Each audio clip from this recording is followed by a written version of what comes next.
बिस्मिल्लाहिर्रहमानिर्रहीम। अस्सलामुअलैकुम। मैं हूं असद और आप देख रहे हैं असद इलेक्ट्रिकल। लास्ट वीडियो में हमने डीप सी 5110 के ऊपर बात की थी। आज इसका पार्ट 2 है। जैसा कि हमने कहा था कि इसमें हम इसके सीटीज़ वगैरह के ऊपर डिस्कस करेंगे। ये हमारे जनरेटर से प्रोड्यूस होने वाले वोल्टेज हैं L1, L2, L3 और न्यूट्रल बिलतरतीब रेड, येलो, ब्लू। कलर जो है वो यहाँ पर आपको कंफ्यूज करेंगे, इसीलिए आप कलर की बजाय इसकी जो तरतीब है उसी को फॉलो करेंगे, रेड, येलो, ब्लू, न्यूट्रल।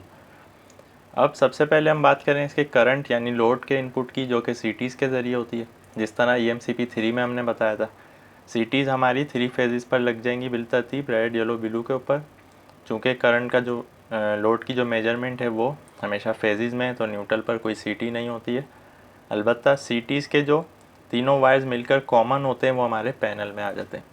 तो यहाँ पर ये बात ध्यान में रखने की होती है कि सीटीज़ हमेशा बिलतरतीब लगी हुई होनी चाहिए, यानी कि S1 S2 जो हैं वो तीनों के एक जैसे हों, ताकि एक साइड से जब हम कॉमन करें तो यहाँ पर इसमें लोड की मेजरमेंट में कोई कन्फ्यूजन ना हो और इसकी मॉनिटरिंग जो है वो प्रॉपर आए। तो इसके जो दूसरे साइड के टर्मिनल्स हैं वो अलग अलग रेड, येलो, ब्लू इस तरह हम अलग अलग सीटीज़ से लेकर अपने पैनल में ले आते हैं। तो पैनल में इन्होंने जो नंबरिंग की हुई होती है 39, 40, 41 और 42, उसके साथ ड्राइंग में इन्होंने मेंशन किया हुआ होता है कि CT1, CT2, CT3 इस तरह आनी चाहिए बिलतरतीब। 42 जो है वो कॉमन है। कॉमन का मतलब है कि तीनों सीटीज़ से मिलकर जो वायर कॉमन आ रहा है वो यहाँ पर लगना चाहिए 42 में, और इसी को इन्होंने रिकमेंड किया होता है कि ग्राउंड भी कर देना चाहिए। तो इस तरह हमारी जो करंट की यानी कि लोड की मेजरमेंट है वो यहाँ से हो जाती है।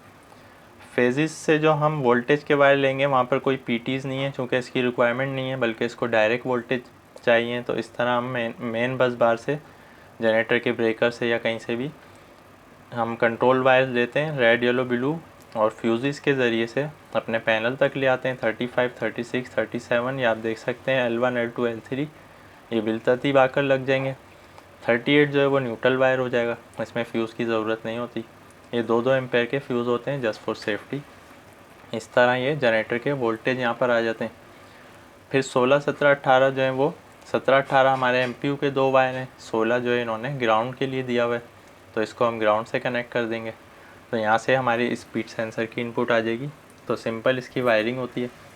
अच्छा, ड्राइंग में तो ये इस तरह होती है, लेकिन एक्चुअल में हमें देखना होता है कि हमारे जो कनेक्टर है, मसलन 4 टर्मिनल्स का एक कनेक्टर उन्होंने दिया हुआ है, वो कहाँ पर लग रहा है और उसमें कौन कौन से वायर आकर लग रहे हैं, उसको हमें ड्राइंग के ज़रिए फॉलो करना होता है। बाकी इसमें कोई मसला नहीं होता।